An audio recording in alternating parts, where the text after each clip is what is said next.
What's up, you guys? I'm Coach Brandon down here at Skyhook Ninja Fitness, and welcome to this episode of Skyhook Ninja Fitness Homeschool. This is going to be a parkour technique episode, and we're going to help you improve your precision jumps and strides. The equipment you might need is any wide open space of ground you can freely move in. We're also going to be trying to show you techniques we can use with sidewalks, street curbs, and staircases as well. Before we get to any of that technique, we need to get our bodies warmed up first. So let's get right into the warm-up. Follow me. We're going to start with a thorough joint warm-up that moves from your head all the way down to your toes. We're going to start with head circles. Visualize tucking your chin down to your chest, rolling your ear to your shoulder. Touch the back of your head to the back of your neck and the other ear to the opposite shoulder for a full rotation. Nice and smooth. You're going to see me do 5 repetitions each direction. If you'd like to increase that to 6, 7, 8, 10 repetitions, that is totally okay. So repeat an even number of times each direction. We'll move on from our head to our shoulders. Shoulder shrugs. Pick your shoulders up and rotating them around in their sockets. I'm pulling my shoulders down, pinching my shoulder blades back together behind me, shrugging my shoulders to my ears, and then trying to bring them together in front of me. Once again, performing an even number of repetitions each direction. Really trying to emphasize the full range of motion in the shoulders for that movement. Next, we're going on to our elbows with forearm rotations. Slowly rotating that fist around in a giant circle all the way around the elbow. This is not a motion you want to do fast. This is a motion you should do slow. If you try to karate chop really fast, you can hyperextend your elbow. We don't want to do that. We want to be nice, slow, and controlled, just getting our joints ready and prepared for the actions they're about to do. So once again, make sure we do an even number of rotations, not only both directions, but on each arm.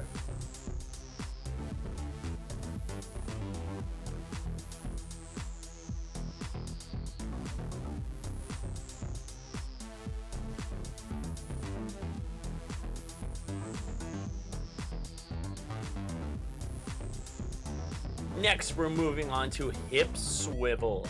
We're going to take our feet and spread them about shoulder width apart. And then we're going to make big circles with our hips. Press your hips forward, push them out to one side, push your hips backward, and then out to the other side and forwards again, drawing as big circles with your hips as you can. All the way around. Once again, remember to repeat the same number of times the opposite direction. Especially with all of the jumps we are about to do, you're going to want those hips really warmed up and ready for the impacts they're going to have to take. Moving on, we're going to get to our knees. In our knees, we want to make sure that our ankles and our hips are doing the job of rotating, while our knees do the job of bending. So we're going to do knee circles. We slightly bend our knees and rotate them around our feet. Just a little bit. We're not trying to push out very crazy to the side. We're just gently reminding our body that our ankles and hips perform the action of rotation, while our knees do the action of simply bending back and forth. Now we're going to move on to our ankles. First, find your balance on one leg. Once you have your balance, you want to draw large circles with the toe that is in the air, as big as you can. You're trying to avoid drawing in a herky-jerky or triangular square-shaped pattern, really trying to draw large, smooth circles with your toe. Once again, trying to find balance on that leg. But if you have a hard time finding balance on one leg, you can use this variation. Once again, putting most of the weight on one side of your leg, and then you're going to rotate the other leg freely around the ankle, getting your ankle rotation in this way instead. Still remember to rotate 5 times each direction. Now, we're actually going to talk about what we can do with our big flat open spaces. We're going to practice our basic jump form. Especially outside, we want to protect our joints with good form by keeping our heels lifted and using the balls of our feet to contact the ground. And we're going to start with some nice, light, easy jumps and precision landings. And if we feel comfortable, we can then start to repeat those jumps over and over. Get used to bouncing up and down and getting our continuous jumping form. And as we feel more comfortable with those, we can start to really go into the tuck. Emphasize swinging your arms up and driving your knees into the air. And then don't forget, we need to absorb that landing. Increase the height, but at the same time, make sure you increase your level of absorption. And as you become more comfortable, you can then try to do the just bigger jumps, one after the other. You can begin by performing these in sets of 5 and increase your repetitions to maybe 10, 15, or 20 jumps at a time. Now, just as we train on 2 feet for our precisions, we need to train our 1 foot for strides. So we want to do the same idea of light, gentle, bouncing, trying to stay on the balls of our foot and lift our heel as much as we can and get used to bouncing and jumping off one leg. And as we gain more comfort, once again, doing repetitions 5, 10, 15, or 20 at a time on each leg. And then as you become more comfortable with landing on 1 foot with little jumps, you can increase those to larger jumps, really emphasizing swinging of the arms and driving of the knees, a little bit different than how you do on a precision jump, but still emphasizing lifting your body and then controlling the landing on the way down with the leg. So once again, repeating on the opposite side. You'll see me doing sets of 10 small jumps and 5 big jumps, but you can adjust these numbers to whatever you are personally capable of. If you want to go a little higher, go a little higher. If you need to go a little lower, that's totally okay. Just make sure you're listening to your body and not pushing yourself too hard that you cause injury.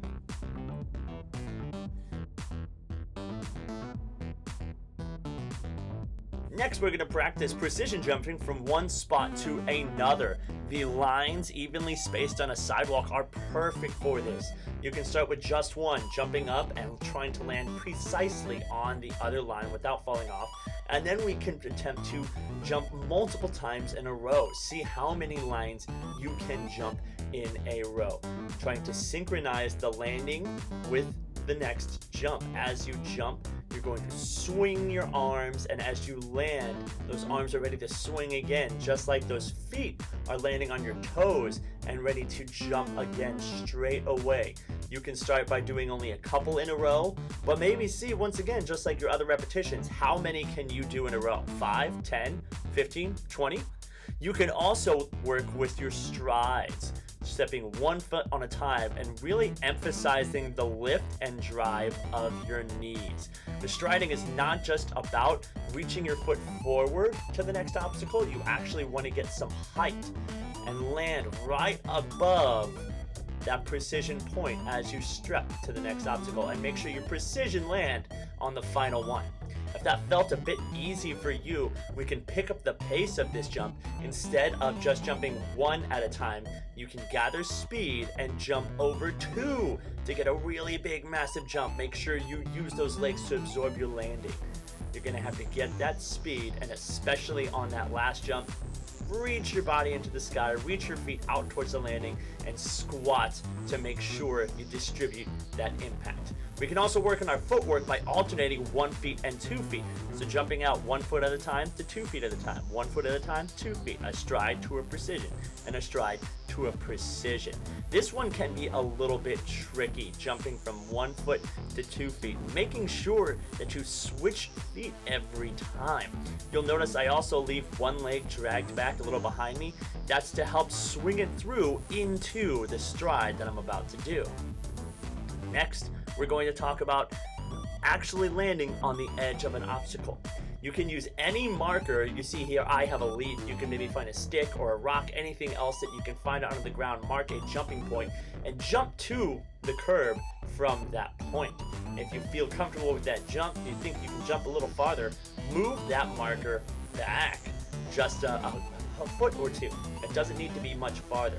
But what this is mainly for is to help develop your own personal confidence in jumping towards the hard edge of an obstacle, where jumping across lines on the flat ground isn't that mentally challenging. Jumping from one curb to the next can be mentally challenging. And if you're comfortable jumping from one curb, you can find two curbs that are close together and do a similar process. Instead of jumping with a marker, what you're going to do is try to jump across the gaps in as few jumps as possible. You just saw me jump with 5. I'm going to try to cut one jump out of that and turn that into 4 jumps to get across this area. And then finally, see if I can get it in 3 jumps across that area. Even if you don't quite make it, the point of this exercise is to maximize your effort and your output and see how far you can actually jump. Once again, we can repeat this exercise with strides. We can start with a high number, like 5 strides to get across, maybe get to 4 strides to get across, and even just 3 strides to get all the way across. Once again, the point in here is to increase your confidence in your own jumping power and kind of stretch your personal limits. If you have easy access to a staircase, there's lots of exercise to be had here as well. We're going to start by just jumping up 1 step at a time, trying to bounce as quickly as we can with an even pace from 1 step to the next. Trying to keep our toes on the edge just like a regular precision jump. And then we're going to walk backwards down, working on the strength of our thighs as well. And we're going to increase the size of these gaps as we increase the distance we're jumping on this stair. We have started with just 1 step and we're going to walk backwards 1 step. Now we're going to jump up 2 steps at a time. We're going to have to increase that jump power just a little bit, but only enough to try to maintain that nice quick rhythm. And then just as we jumped up 2 stairs, we're going to try to step back 2 stairs. Really working on the pistol squat strength, our single leg squat strength in those legs by walking down backwards this way. Then finally, we're going to jump up not just 2 stairs, but 3 stairs at a time. This was going to be a little bit more difficult. We're going to require a little more effort, but it can definitely increase that leg jumping strength. And then, just as we jumped up 3 stairs, we're going to walk backwards 3 stairs. This one can be a little bit more tricky, and if you're having trouble, feel free to use the rail that's next to you to step down and use that handrail as extra balance. But this is a great way to work on that pistol strength. And now, we're going to not just do this with 2 legs, we're going to do the jump up with 1 foot too. Trying to hop up a stair 1 foot at a time. Once again, we're trying to land with our heel a little bit off the edge and then use our other leg to drive us upward. And we're going downwards, we want to go a little bit sideways. This helps us maintain control. We're not going totally forwards, we're not going totally backwards. We have a little bit more control over our body. And then once again, using that leg to help drive your knees up. You're driving your knees to help lift your leg.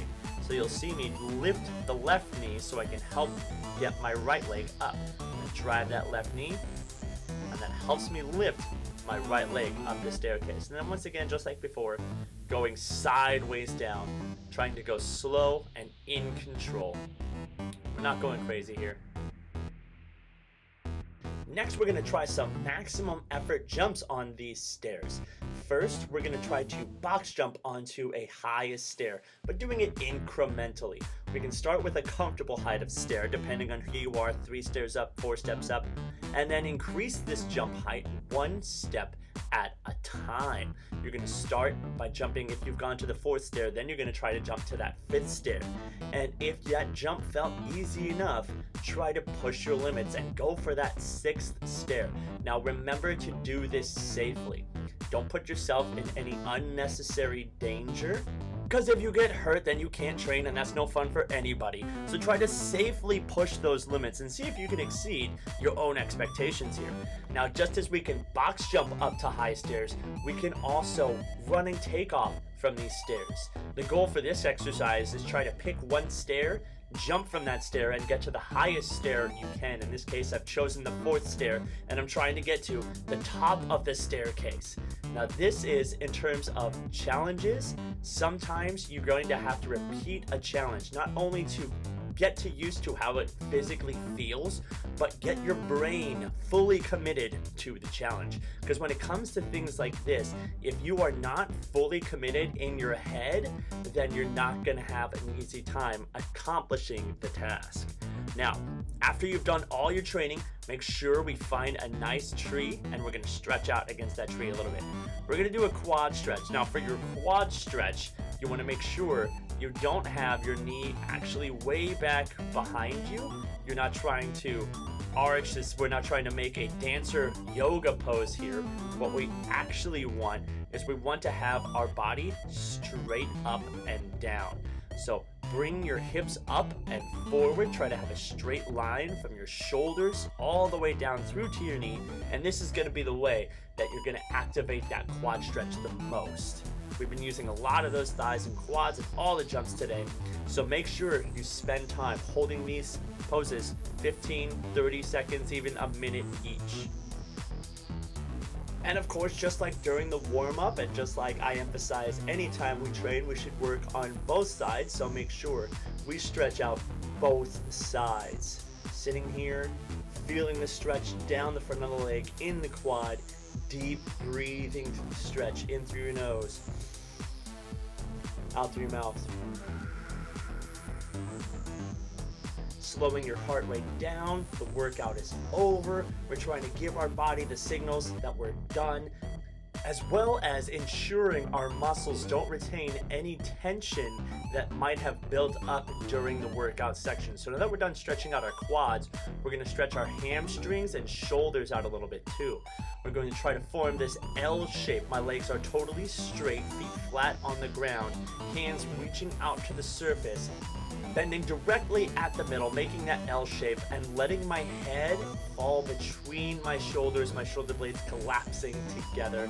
And once again, trying to breathe deep through this pose, releasing the tension that's built up in our hamstrings and inside our shoulders. And yes, that's right, we did use our shoulders today. So we're going to stretch those out as well. You're going to bring that arm straight across your body and pull it to the other side. Now, yes, we use our shoulders when we are jumping as we swing those arms into the jump. There's actually a lot of shoulder and core involved. When we tuck our legs into the jump, not only is that our legs, that's our core activating as well.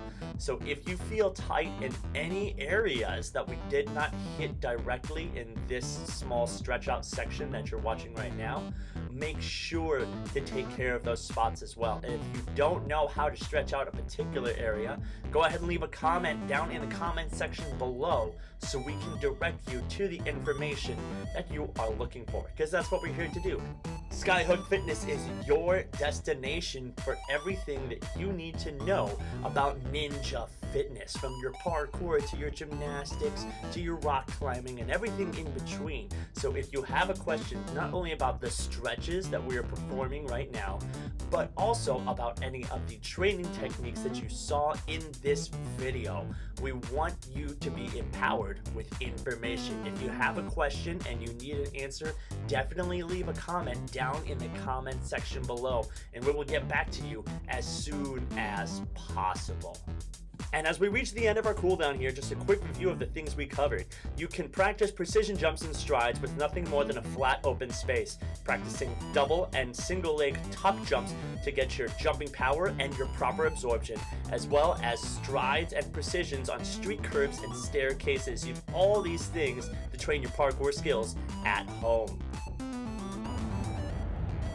Thank you so much for watching this episode of Skyhook Ninja Fitness Homeschool. Make sure you keep your eyes on the lookout for all of our other Skyhook Ninja Fitness Homeschool episodes to keep you guys training and in ninja shape at home. I'm Coach Brandon, and I'll see you guys next time. Now, ending on positivity, I want to hear what your favorite parkour move is, and also what technique would you like to see us make a video on next. Leave that down in the comment section below. Skyhook Ninjas on 3. 1, 2, 3. Skyhook Ninjas!